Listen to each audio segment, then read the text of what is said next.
merci pour ton amour ce soir. Agis, Seigneur.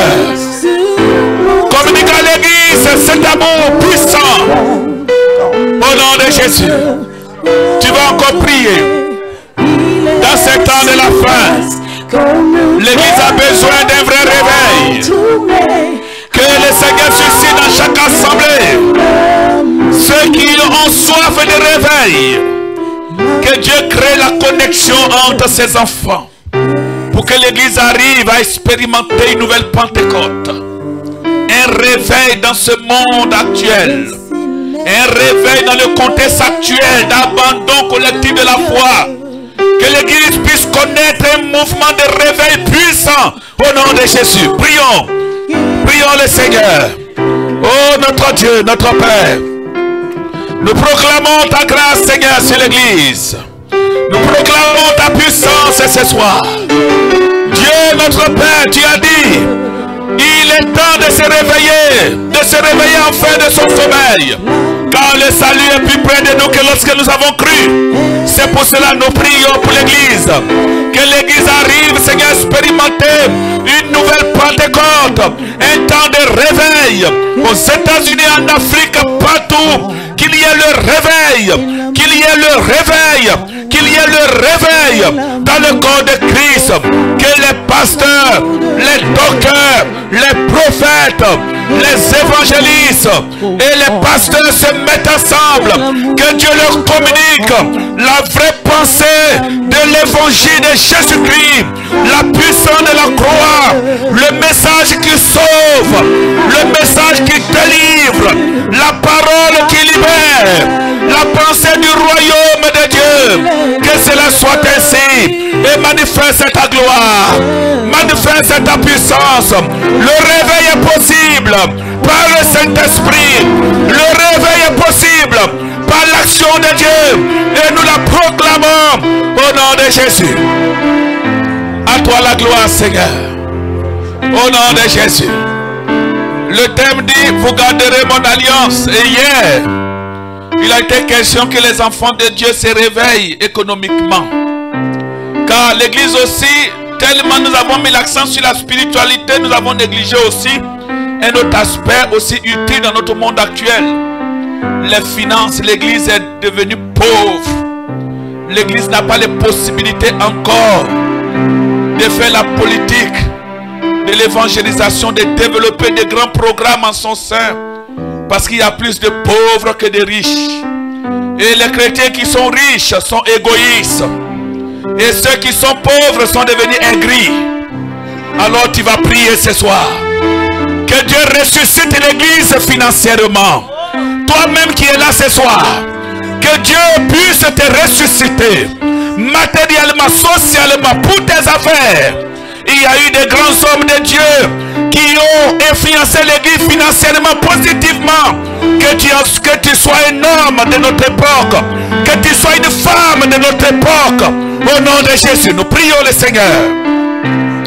Éternel notre Dieu, nous prions ce soir, Seigneur, pour le réveil économique, le réveil financier de l'église de Dieu. Seigneur Jésus, nous prions même pour nous-mêmes qui sommes là ce soir. Pour ceux, Seigneur, qui nous soutiennent dans cette vision du fonds chrétien d'investissement. Donne à tes enfants, ceux et celles qui sont dans les affaires, d'être bénis, d'être une référence, d'être une bénédiction pour l'église chrétienne. Fais-les prospérer dans les affaires, fais-les prospérer dans les entreprises. Nous chassons l'esprit de pauvreté, l'esprit de paresse, l'esprit de manque d'initiative, l'égoïsme, la méchanceté. Nous les chassons de nos cœurs et de l'église au nom précieux de Jésus-Christ. Et nous prions, Seigneur, que tu permettes à l'église de se réveiller, que tu suscites dans l'église des hommes et des femmes riches, des hommes et des femmes remplis de la connaissance, remplis de la puissance de Dieu. Que cela soit ainsi. Glorifie-toi, Seigneur. Tu es le Dieu de gloire. Tu es le Dieu des miracles. Il y a encore des Joseph d'Arimathée Que Dieu en suscite dans l'église d'aujourd'hui. Qu'il y ait aujourd'hui des Salomé, des femmes de grande distinction. Qu'il y ait aujourd'hui encore des maris capables d'offrir au Seigneur des parfums de grande valeur. Éternel notre Dieu, ce n'est pas un hasard que nous soyons là ce soir autour de ce thème. Visite l'église, Seigneur. Donne-nous les finances, oh Dieu, pour que nous puissions faire ton œuvre. Donne-nous de réussir dans les affaires. Donne-nous de prospérer financièrement selon ta parole. Suscite des hommes d'affaires, des femmes d'affaires. Bénis déjà ceux qui sont là. Accompagne-les dans ce qu'ils font. Nous glorifions ton nom. Nous te bénissons, Seigneur. À notre Dieu soit la gloire. Au nom de Jésus-Christ. Au nom de Jésus. Au nom de Jésus. Et nous déclarons que nous allons prospérer. Nous allons réussir dans les affaires. Nos affaires vont prospérer au nom de Jésus-Christ. Que Dieu suscite au milieu de nous des hommes d'affaires, des femmes d'affaires qui craignent Dieu. Des hommes d'affaires, des femmes d'affaires qui craignent Dieu. Qui ne seront pas ingrats. Qui seront reconnaissants envers le Seigneur. Que Dieu te rende riche pour sa gloire. Que tu ne sois pas ingrat envers le Seigneur. Que tu ne sois pas cupide. Car Dieu a le plaisir de bénir ses enfants. Que ce Dieu-là te bénisse ce soir. Au nom de Jésus-Christ. Amen. Amen. Si tu crois que tu es exaucé, crie avec moi, gloire à Jésus. Voilà. Je vais maintenant sous vos acclamations appeler Maman Yonia pour la direction du jour.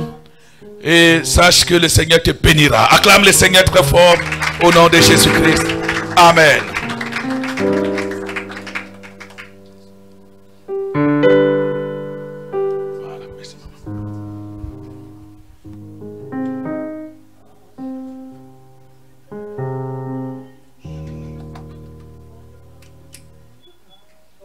Acclamez le roi des rois. Acclamons le roi des rois, le roi des rois, le Seigneur des seigneurs, le puissant de Jacob, le fort d'Israël, celui qui dit un mot et cela s'accomplit. Il est le tout-puissant, le créateur des cieux et de la terre. Qu'est-ce que nous pouvons lui dire si ce n'est que être reconnaissant d'être parmi les vivants cet après-midi?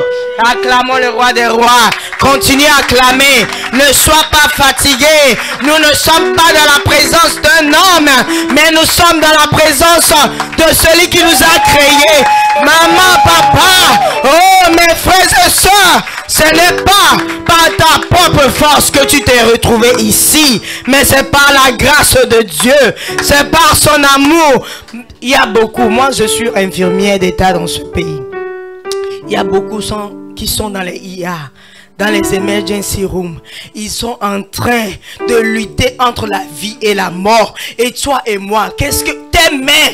Il y a d'autres qui ont eu des accidents. Oui, en allant seulement au travail ce matin, ils n'ont pas pu atteindre le travail. Mais toi et moi, nous sommes en vie, en bonne santé.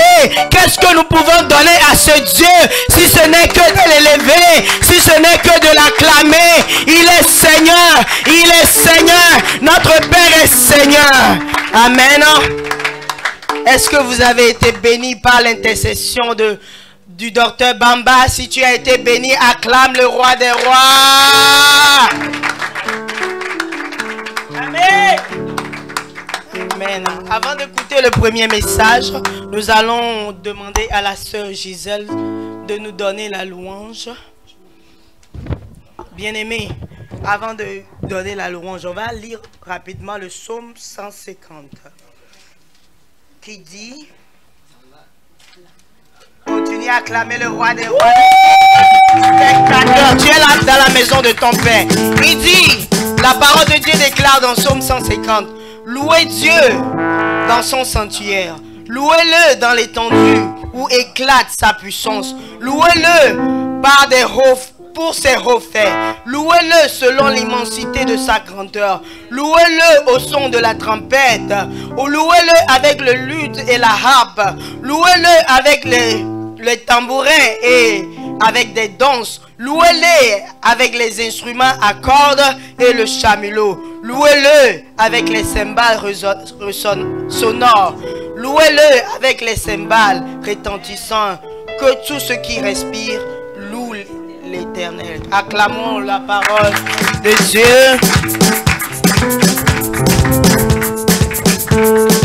Alléluia. Est-ce que tu es dans la joie? Hey, moi je me réjouis toujours dans le nom du Seigneur. Hey, alléluia.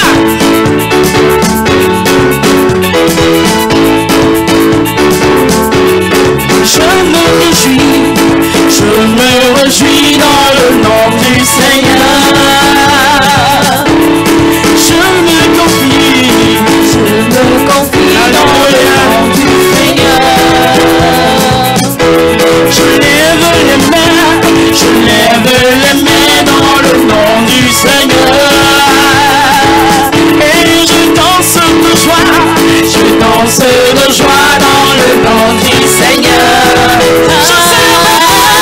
Je célébrerai le nom de celui que mon cœur aime. Oui, je bénirai le nom de mon sauveur. Je célébrerai le nom de celui que mon cœur aime. Oui, je bénirai le nom du Seigneur.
Jésus.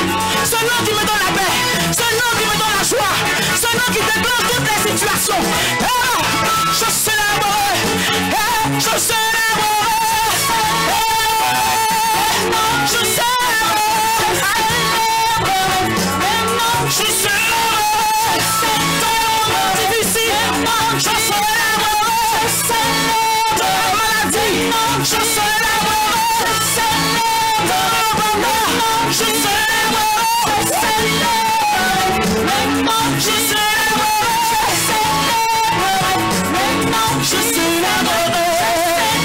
je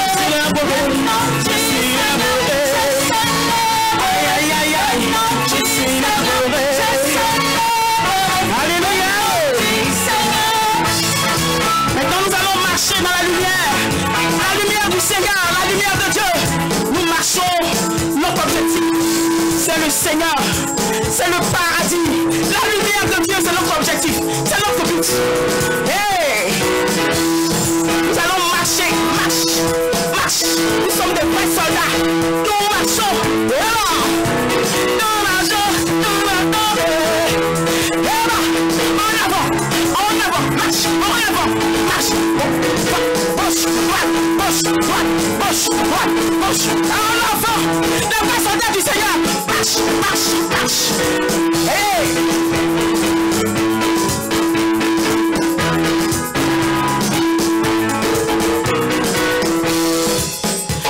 Marchons vers la lumière de Dieu.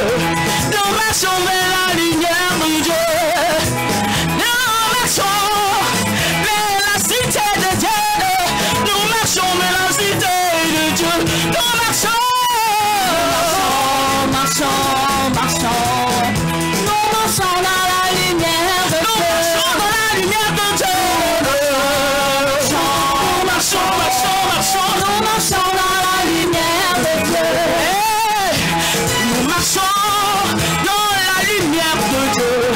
Nous marchons dans la lumière de Dieu. Nous marchons dans la lumière de Dieu.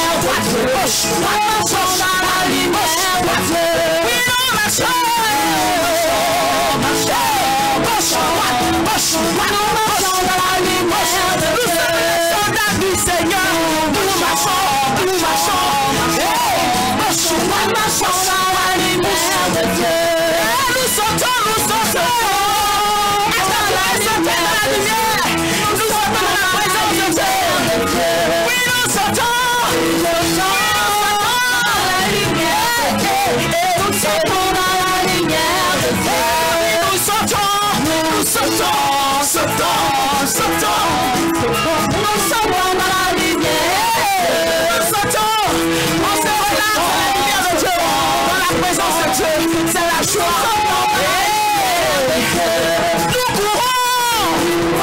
Est-ce que tu peux courir? Qui va arriver le plus vite?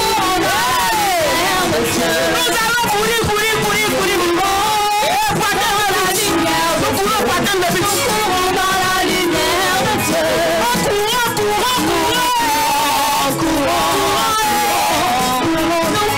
dans la lumière de Dieu.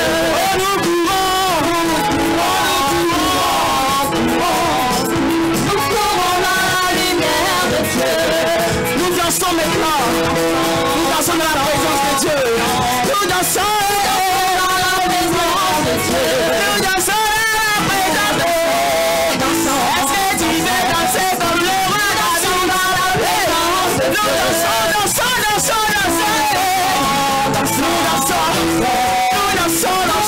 Dans la présence de Dieu. Dans la présence de Dieu, nous dansons. Hey! Nous dansons dans la présence de Dieu. Nous crions alléluia dans la présence de Dieu. Alléluia. Crions dans la présence de Dieu.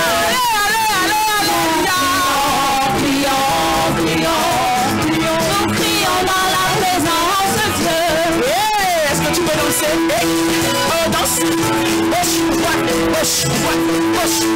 Push, right, left. Hey, marchez. En avant pour Jésus. En avant pour Jésus.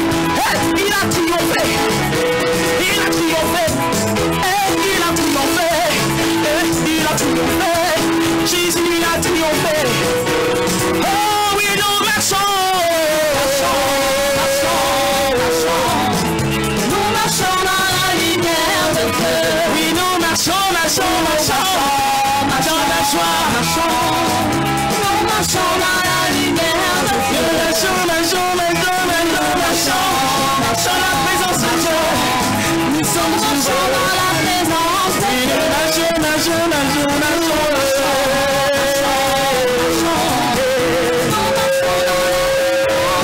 marchons, oui, nous marchons, marchons, marchons.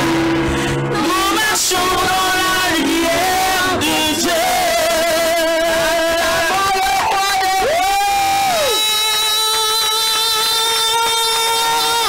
Notre Dieu.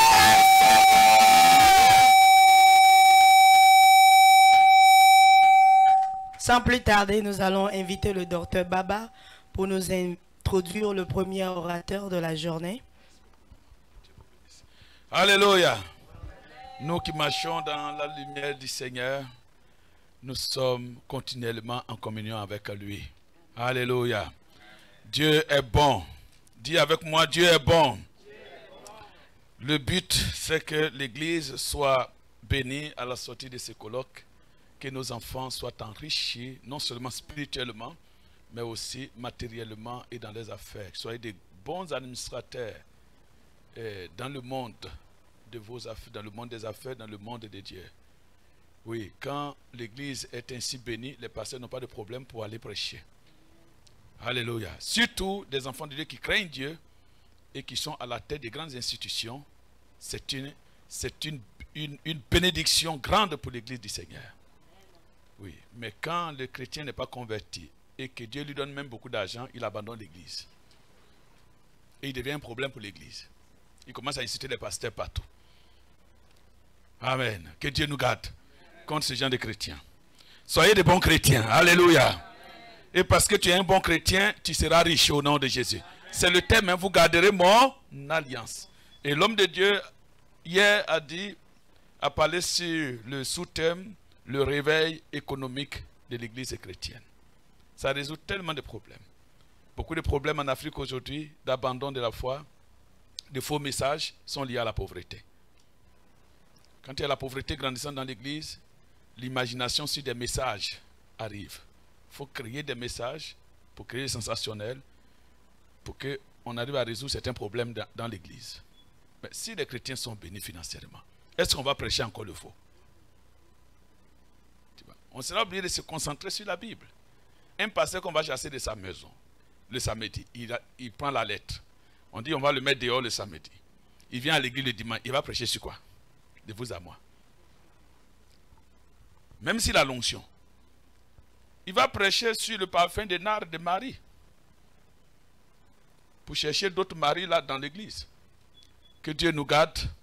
L'homme de Dieu, le pasteur Jacques Ilonga, venu de l'état de Minnesota et qui a son ministère ici depuis 2018 qu'il est venu aux États-Unis, homme d'expérience depuis le Congo, nous a beaucoup béni hier de la part du Seigneur et il va continuer son message d'hier pour que l'Église soit toujours enrichie.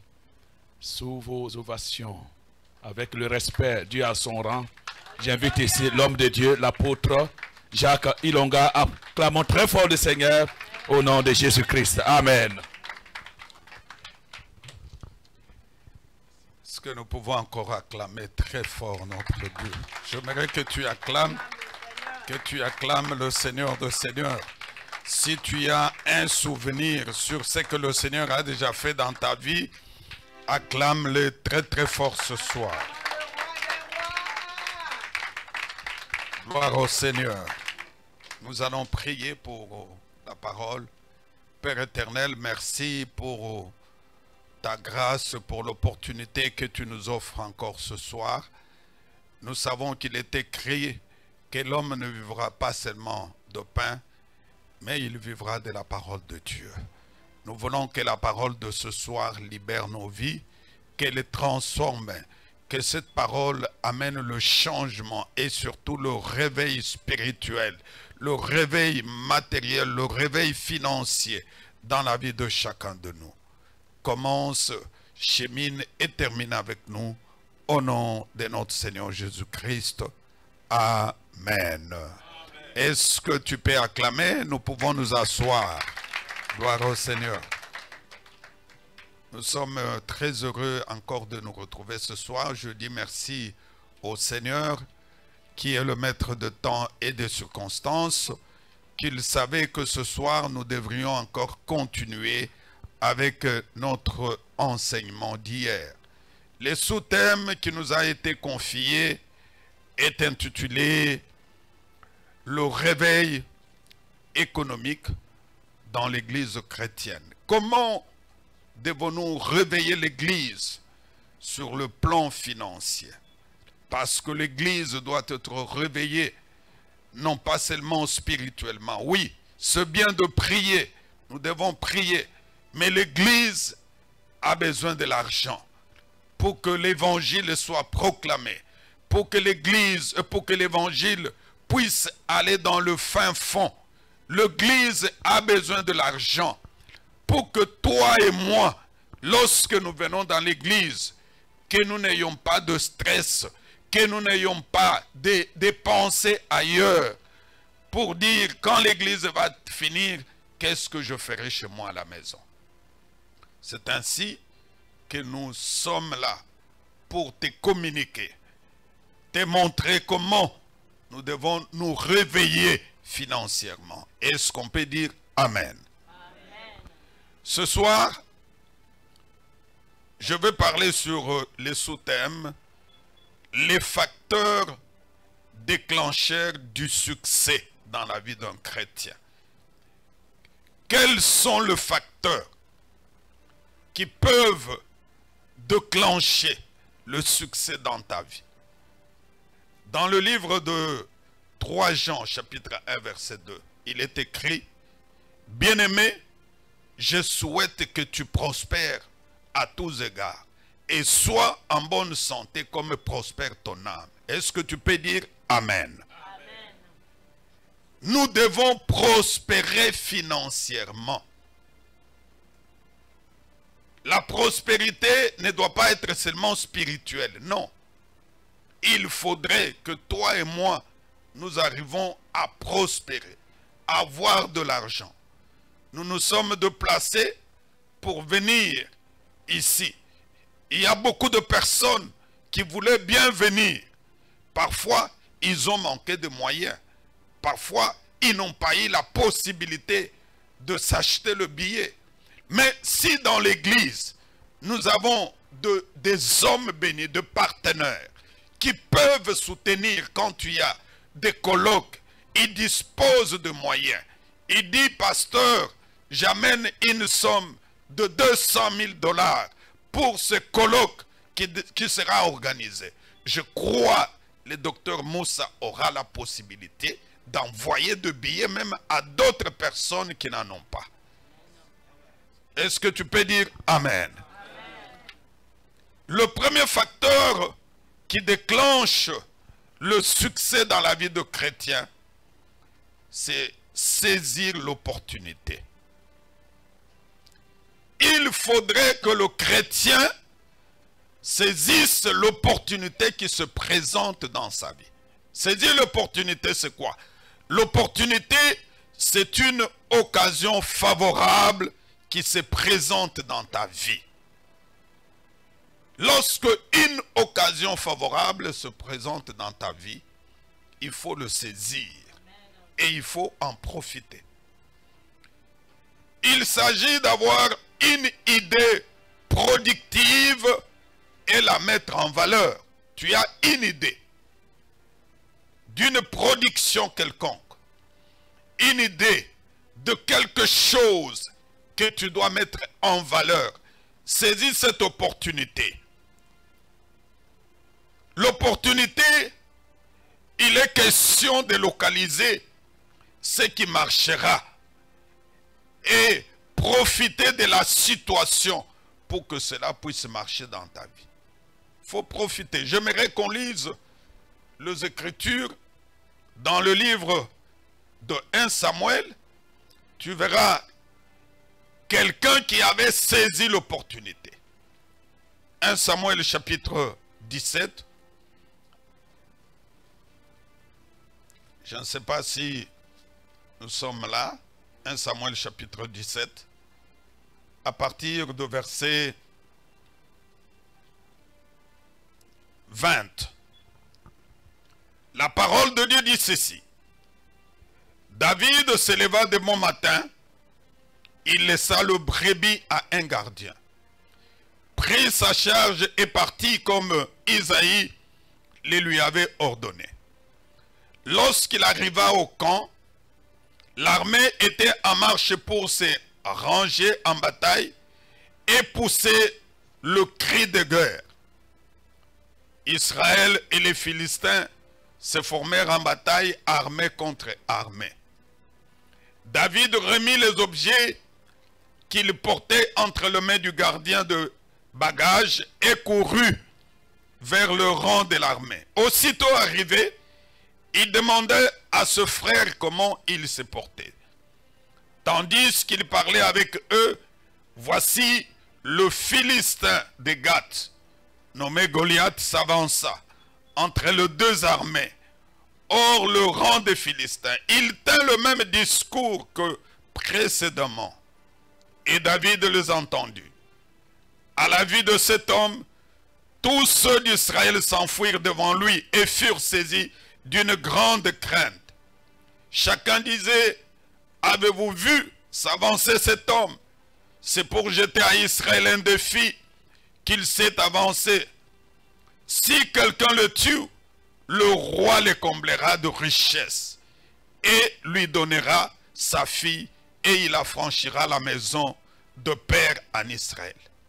David dit aux hommes qui se trouvaient près de lui, que fera-t-on à celui qui tuera ce Philistin et qui ôtera l'opprobre de dessus Israël? Et qui est donc ce Philistin? C'est un circoncis pour insulter l'armée de Dieu vivant. Le peuple répéta les mêmes choses. Il dit, c'est ainsi que l'on fera à celui qui le tuera. Parole du Seigneur. Est-ce que tu peux dire amen très fort? Bien-aimés, ici on nous parle l'histoire des enfants d'Israël sous la conduite du roi Saoul. Pendant ce temps, Israël était en guerre contre le Philistin. Et pendant ce temps, les grands frères de David sont allés en guerre parce qu'ils étaient dans l'armée. David, les tout petits, était dans la brousse en train de paître le troupeau. Mais quand il arrive, son père lui demande d'aller voir ce frère qui était en guerre.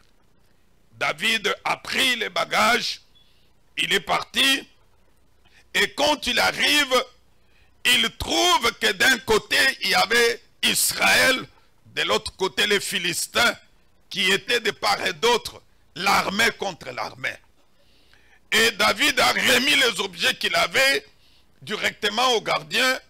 Il est allé vite voir ce frère pour leur demander comment il se comportait, comment il se portait, s'ils étaient très bien. Pendant qu'il parlait avec ce frère, voici le Philistin Goliath qui faisait la peur à tout le monde, que personne ne pouvait effectivement s'approcher devant lui. Il est sorti encore.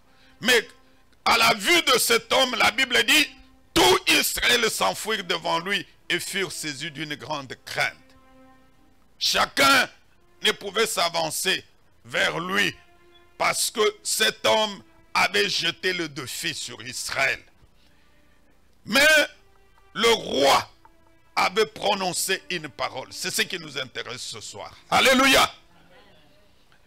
Le roi dit, si quelqu'un le tue, il lui comblera de richesses et il lui donnera sa fille. Il affranchira la maison de son père en Israël. Amen. David, qui n'était pas avec eux, quand il est venu, il a entendu cette parole qui dit, celui qui tuera ce géant Goliath, le roi lui comblera de richesses et il deviendra le gendre du roi.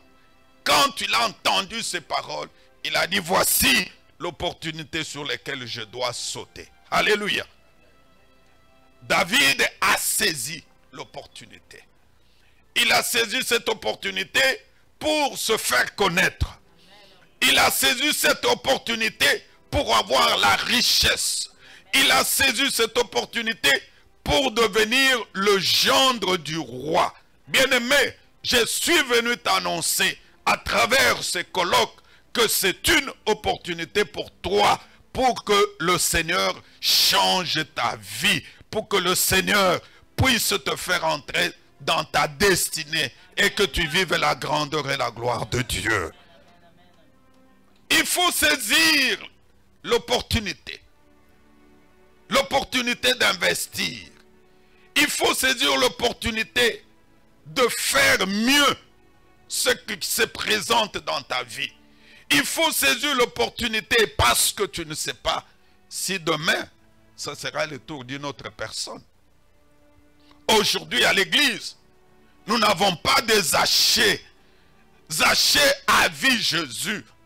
Lui, il était de courte taille et qui ne pouvait pas y arriver. Il a dit non, voici l'opportunité que je dois saisir. Zachée a dit non, il faut que je cherche comment voir cet homme. Comment cet homme peut me bénir? Comment cet homme peut résoudre ma situation? Zachée a cherché l'opportunité. Il est monté sur le sycomore. Mon frère, ma soeur, et tu dois monter sur le sycomore pour que tu puisses vivre la grandeur et la gloire de Dieu dans ta vie. Lorsqu'il est monté, le Seigneur Jésus l'a vu.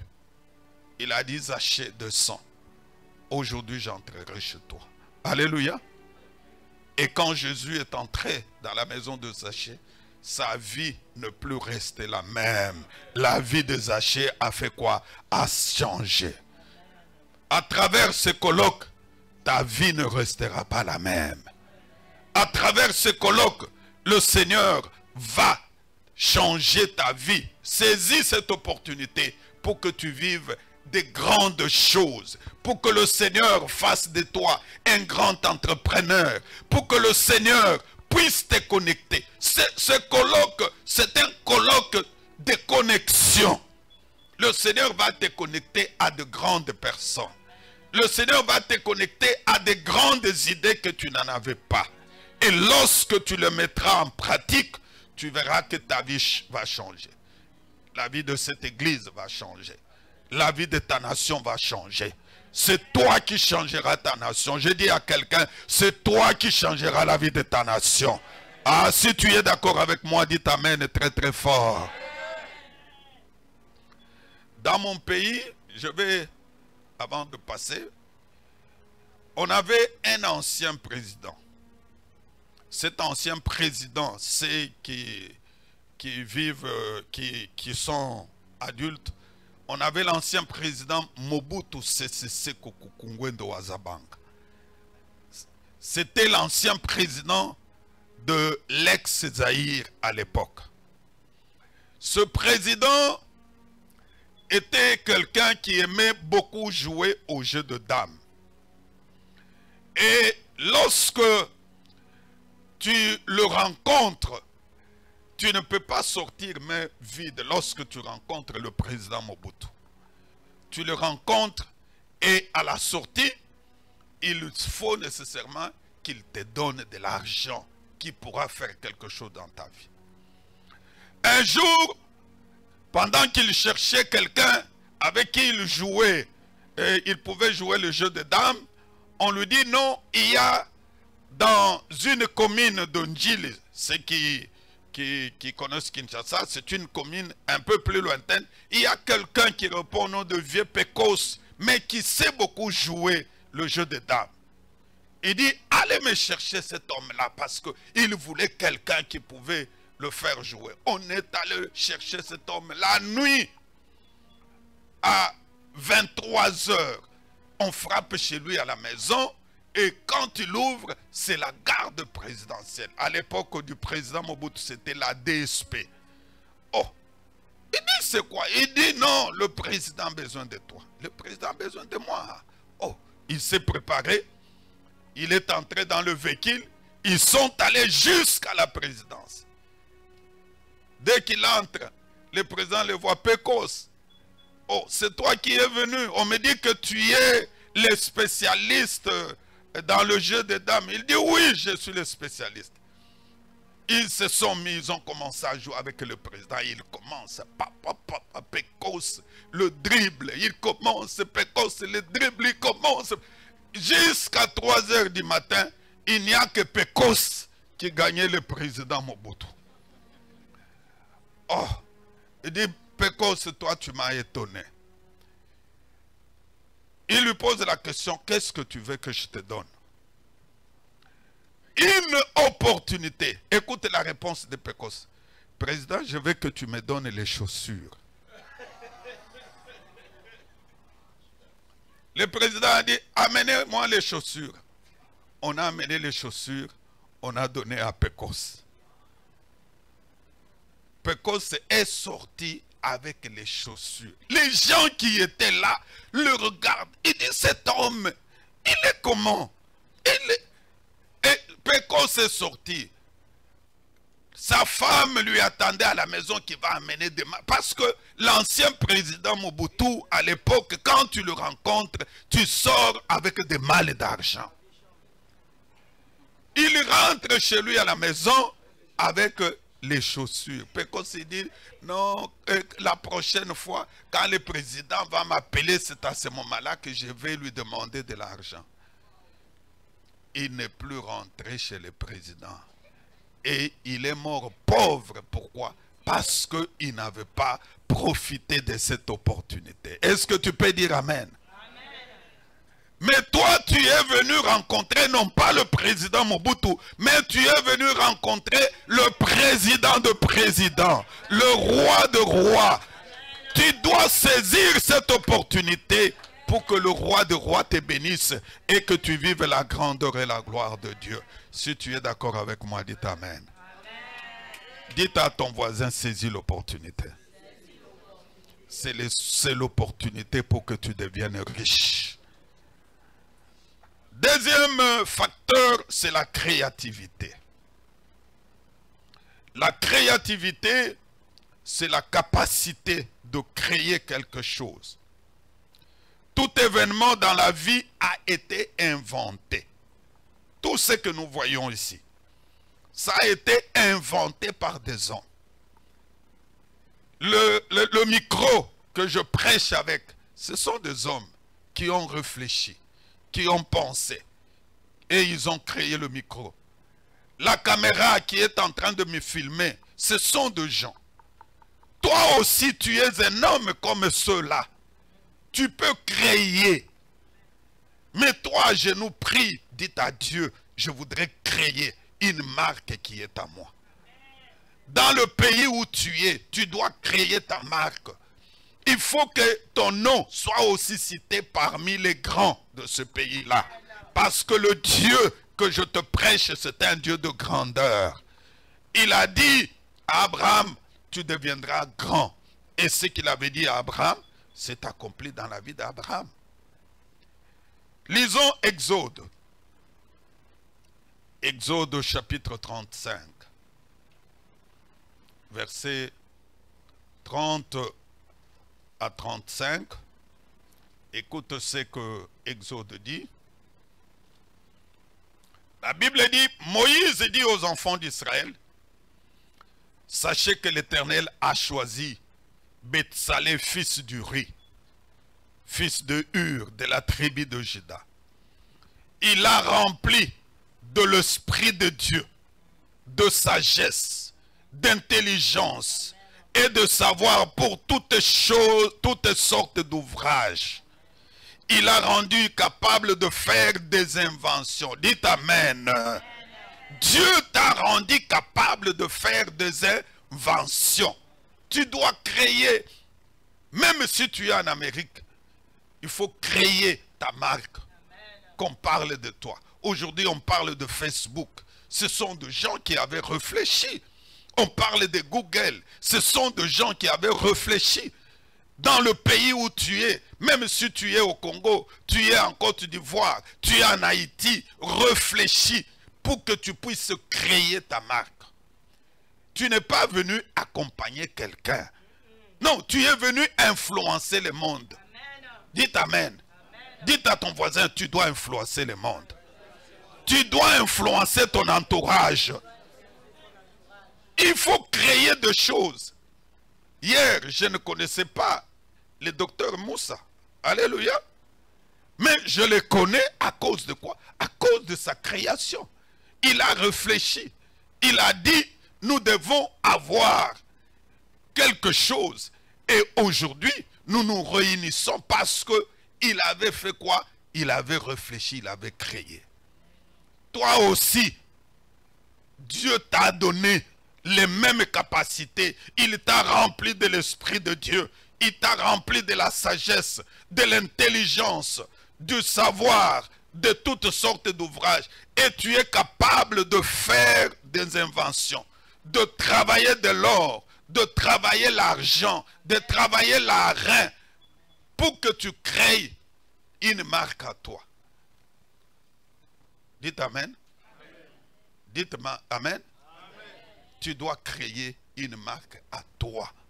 Et cette marque fera que tu deviennes grand dans ce pays. Que tu deviennes grand là où tu vis. Bien-aimé, la bénédiction de Dieu est partout. Ne crois pas que la bénédiction de Dieu est seulement ici en Amérique. Non. Quand Dieu veut te bénir, il peut te bénir même là où tu ne pensais pas. Il est question seulement de réfléchir, de travailler et de te mettre au travail. Dieu fera de grandes choses. Dites à ton voisin, crée de grandes choses. Troisième facteur, c'est la capacité. La capacité, il s'agit de la possibilité ou du talent que vous avez en vous, qui vous rend à même de faire quelque chose. Vous avez des talents que Dieu a mis en toi. Aujourd'hui, on parle des grands chantres chrétiens. Je voudrais parler de chantres chrétiens. C'est parce que Dieu avait mis des talents en eux.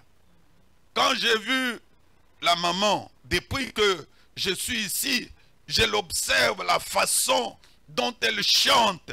Vraiment, ça m'a beaucoup touché. Maman, vous avez des talents. Que le Seigneur fasse de vous une grande dame, une grande chanteuse. Il faut savoir que tu as des talents et il faut les valoriser. Nombre chapitre 13. Écoute ce qui va se passer.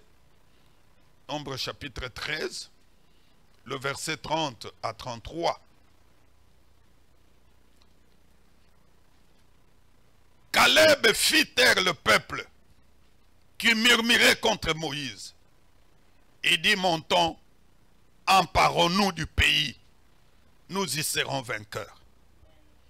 Mais les hommes qui étaient allés avec lui dirent, nous ne pouvons pas monter contre ce peuple, car il est plus fort que nous. Ils décrièrent devant les enfants d'Israël le pays qu'ils avaient exploré.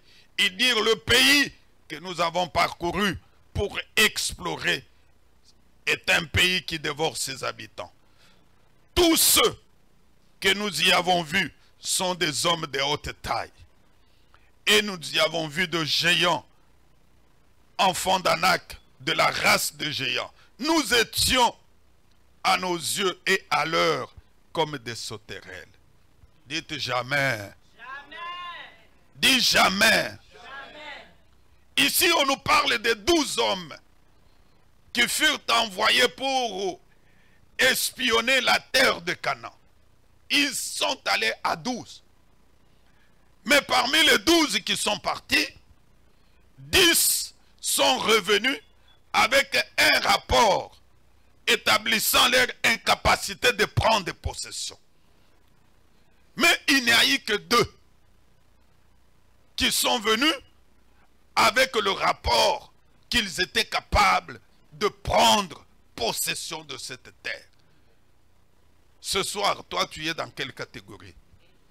Des incapables ou bien dans la catégorie des capables? Dis, je suis dans la catégorie des capables. Je suis dans la catégorie des capables. Il ne faut pas te sous-estimer dans la vie. Il ne faut pas croire, oui, nous devons apprécier les autres quand il faut quelque chose. Mais ne te sous-estime pas. Ne crois pas que tu n'as pas de la valeur, tu n'as pas de la considération. Non, tu as des capacités. Le 2 avait cru en ce qui était en eux. Toi aussi, tu dois croire dans ce que Dieu a mis en toi. Dieu a mis en toi des talents que tu dois développer. Dieu a mis en toi des capacités que tu dois faire. Lorsque tu les mettras ensemble, bien-aimé, tu deviendras un grand entrepreneur. Lorsque nous allons nous retrouver l'année prochaine, nous aurons des grands témoignages au milieu de nous. Nous aurons de grands témoignages. Bien-aimé, ce colloque est venu te réveiller pour que tu comprennes que tu as des talents et que tu es capable de faire de grandes choses. Soit dans le camp de 2, même s'ils sont nombreux, eux sont incapables. Mais toi, crois que je le ferai. Même s'il y avait des portes qui étaient fermées pour toi, pour certains marchés, mais à partir de ce colloque, crois que ce marché te sera confié. Tu vas signer des grands contrats. Tu vas signer des grands contrats d'affaires. Tu verras comment Dieu va t'élever. Tu verras comment Dieu va te faire sortir dans des situations impossibles. Même s'il y avait des gens qui avaient tes dettes, qui ne voulaient pas payer tes factures, je suis venu t'annoncer que le Seigneur va toucher leur cœur eux-mêmes. Ils vont payer tes factures. Et d'ailleurs, ils vont même augmenter des intérêts. Dites Amen. Parce que notre Dieu, c'est un Dieu d'intérêt. Hein? Quand tu n'as pas d'intérêt à Dieu, vraiment, c'est difficile. Il faut qu'il y ait l'intérêt. 4e facteur, c'est la responsabilité. Bien-aimé, la responsabilité, c'est le prix de la grandeur. Dieu ne te donnera pas le succès tant que tu n'es pas responsable. Pour que Dieu te donne le succès dans ce que tu fais, que ce soit dans ton ministère, que ce soit dans tes affaires, il faut que tu sois responsable. La responsabilité est très très importante. Lorsque nous lisons dans 1 Timothée chapitre 3, verset 10, la parole de Dieu dit ceci: qu'on les éprouve d'abord et qu'ils exercent ensuite leur ministère s'ils sont sans reproche. Cela veut dire on ne peut pas confier un ministère à quelqu'un qui n'est pas responsable. On ne peut pas faire de toi un grand homme, un grand PDG, un grand DG d'une entreprise si tu n'es pas responsable. Beaucoup de gens, lorsque on cherche les gens qu'il faut placer, on regarde d'abord, est-ce que cet homme est responsable ou pas? Lorsqu'on trouve que tu n'es pas responsable, on dit pas lui. La même chose, même à l'église. Ça, c'est la Bible dit. Pour qu'on mette quelqu'un comme un ancien, qu'on mette quelqu'un comme un diacre, il faudrait que cette personne-là, qu'on le prouve d'abord, qu'on voit est-ce qu'il est responsable. Si on lui confie cette responsabilité, on lui confie la direction, est-ce qu'il pourra le faire? Beaucoup de gens ratent leurs opportunités à cause de l'irresponsabilité. il faut être responsable. Il faut s'autodiscipliner. Il faut s'autodiscipliner, bien-aimé. Dans ce que tu fais, tu dois effectivement autodiscipliner. Il faut te soumettre aux lois et aux règles afin d'atteindre les objectifs de la vie. Quand tu ne te soumets pas aux lois, aux règles, ça sera difficile que tu puisses effectivement connaître le succès dans ce que tu entreprends. Beaucoup de gens ont commencé de grandes affaires, mais ils ne sont pas arrivés au bout. Ils ont échoué. À cause de quoi? À cause de l'irresponsabilité. Tu peux commencer un grand ministère. Dieu se manifeste dans ce ministère. Tu commences à voir la main de Dieu. Mais quand tu manques la responsabilité, tu es irresponsable, les gens vont commencer à partir l'un à l'autre. Les gens vont commencer à te quitter. Tu verras des démons là où il n'y a pas de démons. Non, ce n'est pas le problème des démons, c'est le problème de quoi? De la responsabilité. Dites Amen. Dites à ton voisin, sois responsable. Je vais terminer à parler sur les ennemis de succès dans quelques 5 minutes.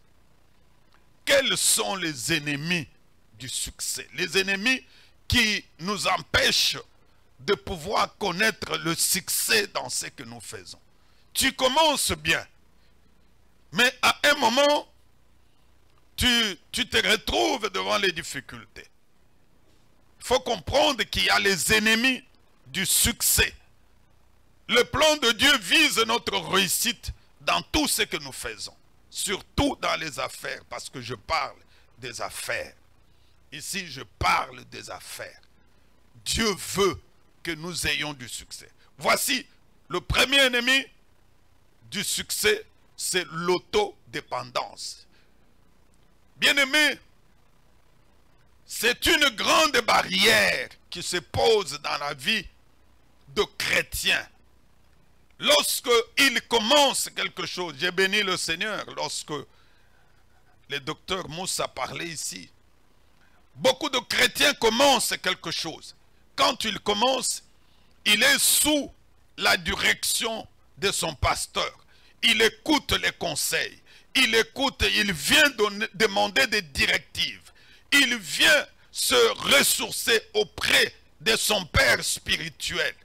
Mais une fois que les choses commencent à marcher, il veut devenir trop dépendant. Il dit non, là, vous commencez à devenir trop encombrant. Vous commencez à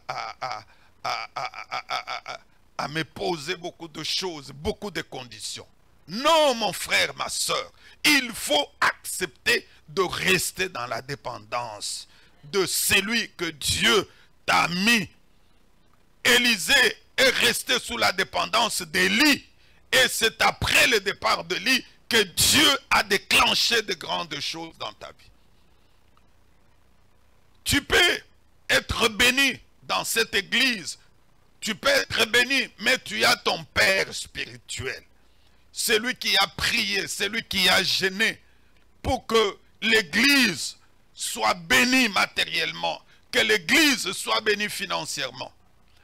Mais quand tu deviendras un grand entrepreneur, un grand industriel, ne trouve pas que cette place n'est plus propre à toi.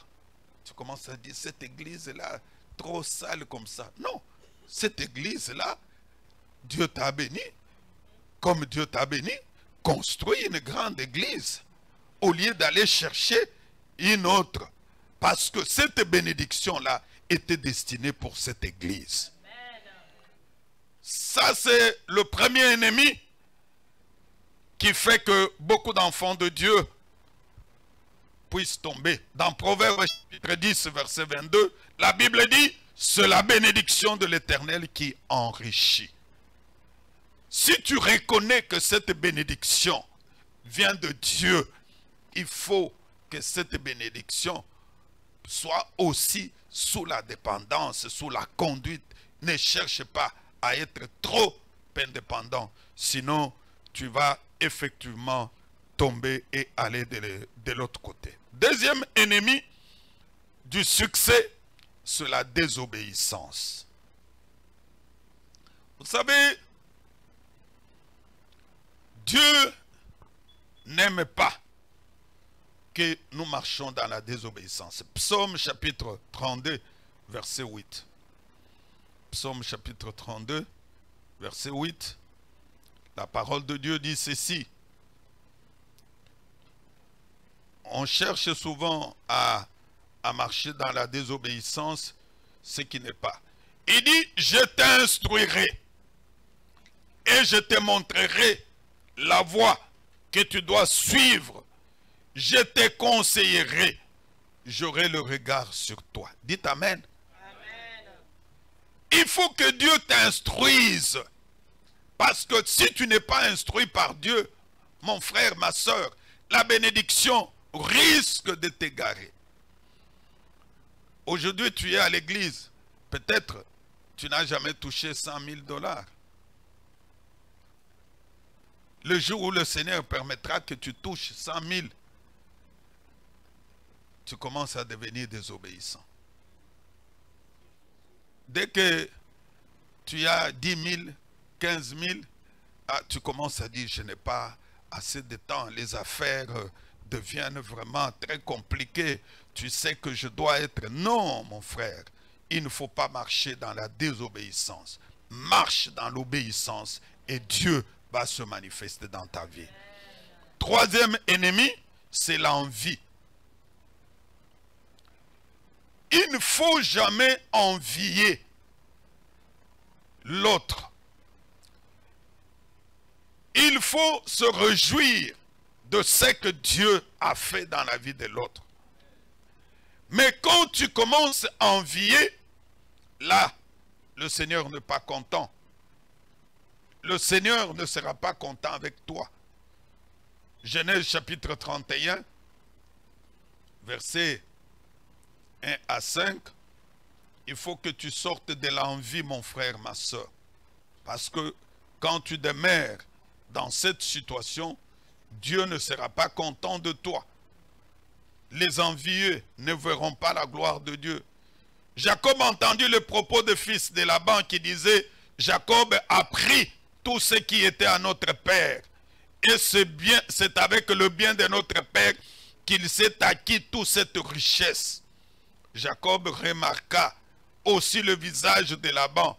Et voici, il n'était plus envers lui comme il était auparavant. L'envie, quand la vie entre dans quelqu'un, tu verras que la personne ne sera plus comme elle était auparavant.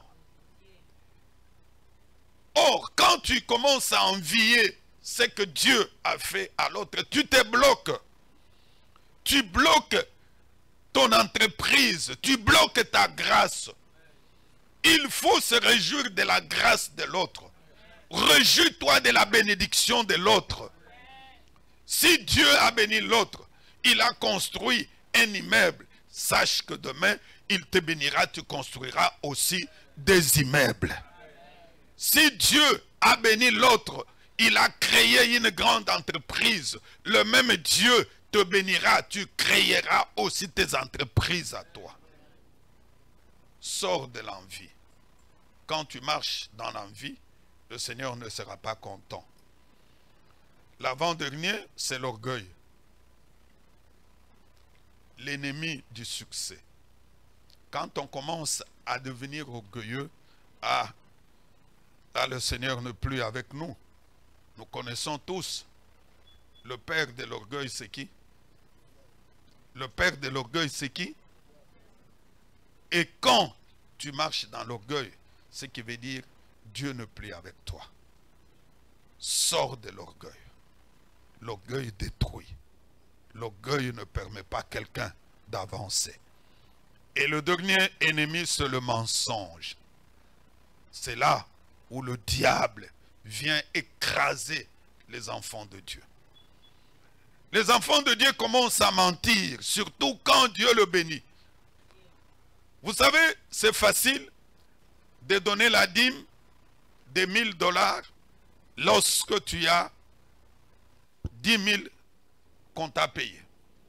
Mais quand tu vas créer des entreprises qui vont commencer à donner plus, tu te retrouves avec 100 000, où il faut donner, soit 1 million, il faut donner 100 000 $ comme dîme pour soutenir l'œuvre de Dieu. À ce moment-là, c'est le mensonge qui commence. Vous savez, cet argent-là, il y a eu beaucoup d'intervenants. Vous savez, dans cette situation-là, il y a beaucoup de choses que je dois résoudre. Non, mon frère, ma soeur. Tu te bloques toi-même. Dis à ton voisin, sors du mensonge. Sors du mensonge. Dieu te bénit. Tu ne sais plus dire la vérité à ta femme. Tu commences à lui tromper. Tu ne veux pas que ta femme, tu ne veux pas que ton mari sache combien tu as en compte.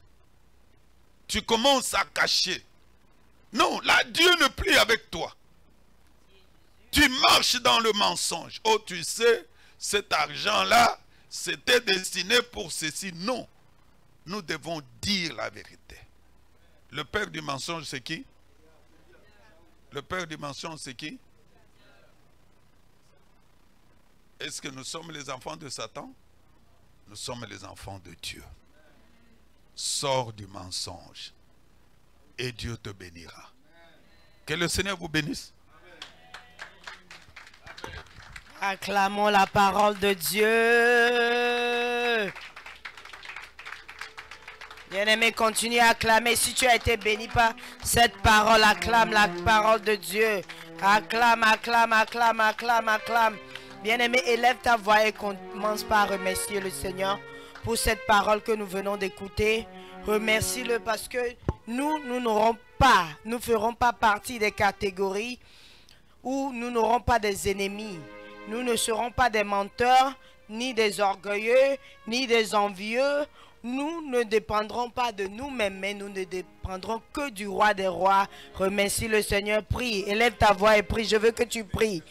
Je veux que tu saisisses cette opportunité pour que cette parole puisse bien être assise dans ta vie dans cette soirée.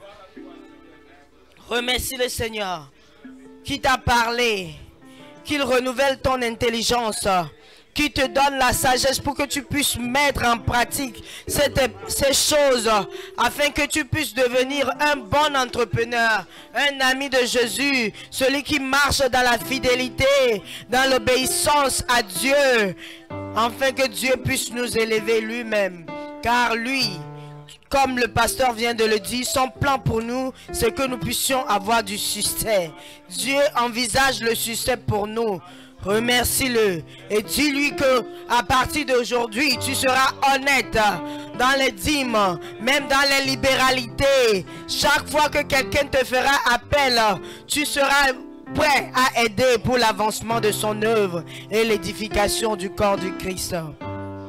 Merci Seigneur Jésus-Christ. Amen. Acclamons le roi des rois. Bien-aimés, nous allons préparer notre offrande. Prépare ce que tu as amené à Dieu. Car la parole de Dieu déclare que nous ne paraîtrons pas mais vides dans sa présence. Mais comme David le dit, je ne donnerai pas à l'Éternel ce qui ne me coûte rien. Donc en donnant cet après-midi, que cela te coûte même ton transport. Même si c'est le carburant de la semaine prochaine, ça te coûte quelque chose pour que Dieu sait que tu l'aimes vraiment. Nous allons préparer ce que nous avons. Et la sœur Mariana va se préparer pour nous donner le cantique pendant les offrandes. Bien-aimés, si nous sommes prêts, nous allons nous lever.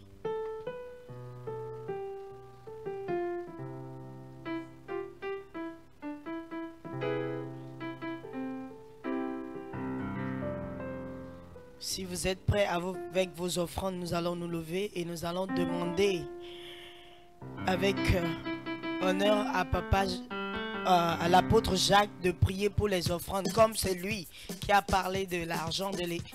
Il n'a qu'à prier et déverser toutes les bénédictions sur nous. Mettons-nous debout, nous allons prier. Prends ton offrande, ta dîme, ton action de grâce, ta libéralité. Nous allons prier, Père. Merci parce que ta parole nous dit, nous devons apporter nos offrandes, nos dîmes dans la maison de l'Éternel. Ma prière est que celui qui donnera soit béni au centuple. Tu es le Dieu de la multiplication. Multiplie, Éternel Jésus, ce que nous avons. J'aimerais que la parole qui est sortie produise le fruit pour que nous devenions de grandes personnes, que nous devenions des millionnaires, des milliardaires, que nous deviendrons grands. Sois élevé puissamment, Seigneur, au nom de notre Seigneur Jésus-Christ. Amen. Avec joie. Alléluia. Amen. Ton amour nous environne, Seigneur.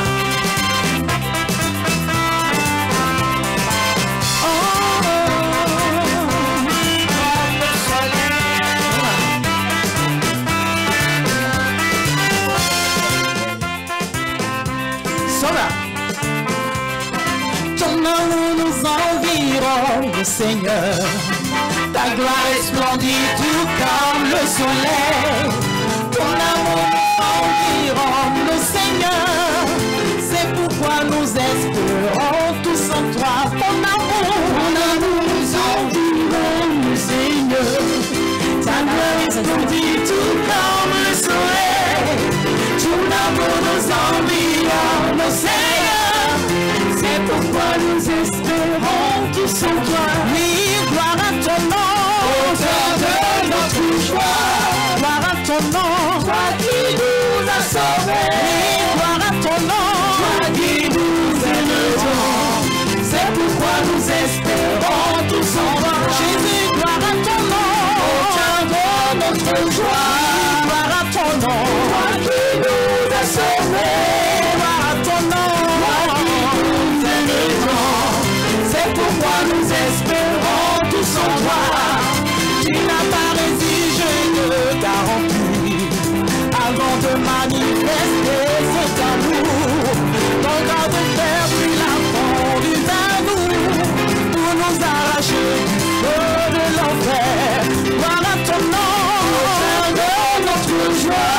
Gloire à ton nom, toi qui nous as sauvés. Gloire à ton nom, c'est pourquoi nous espérons tous en toi. On doit la gloire de l'Éternel. On se loue, on se lève pour louer Jésus. Et là,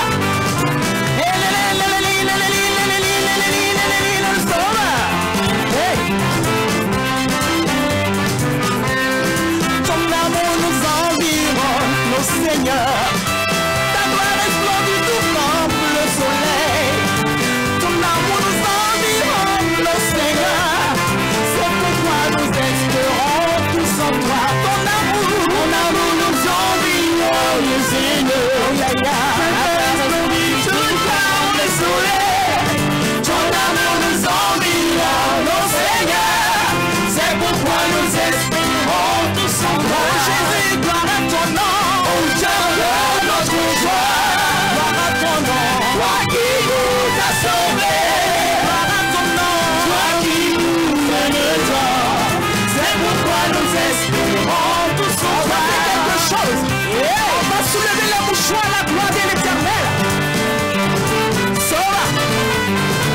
On soulève la mouchoir pour la gloire de l'Éternel, pour la gloire de Jésus. Est-ce que tout le monde a son mouchoir? On soulève, soulève, soulève, soulève, soulève, soulève. Yeah.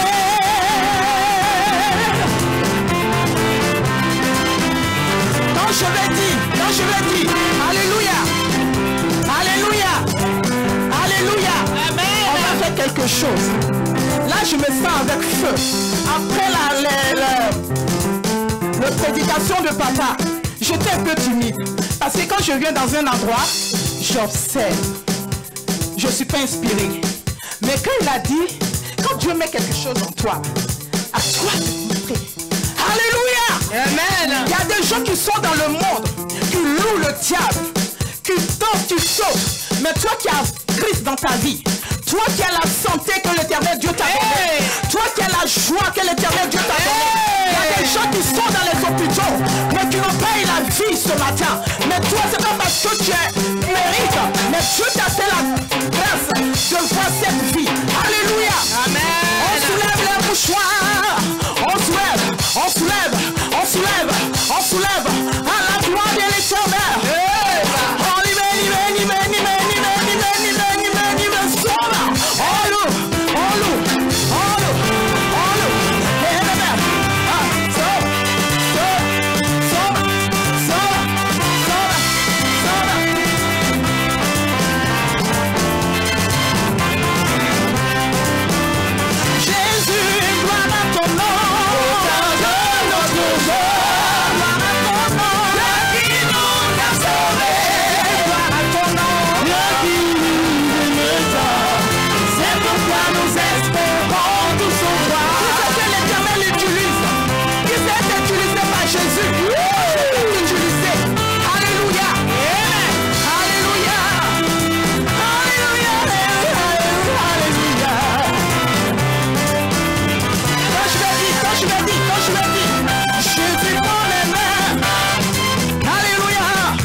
Je ne pense pas qu'elle voulait que Jésus prenne votre main. Si.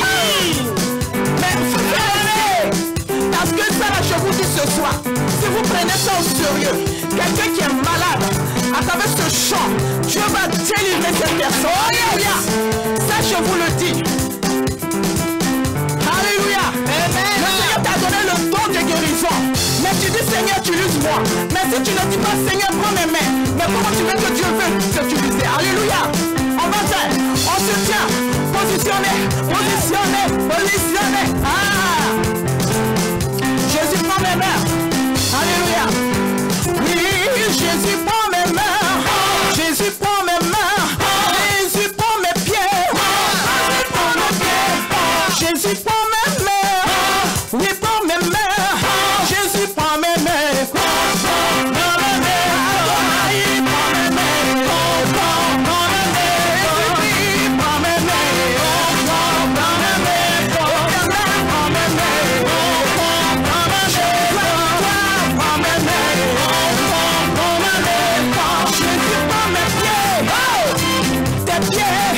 Jésus prend mes pieds, oh mes pieds.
Seigneur.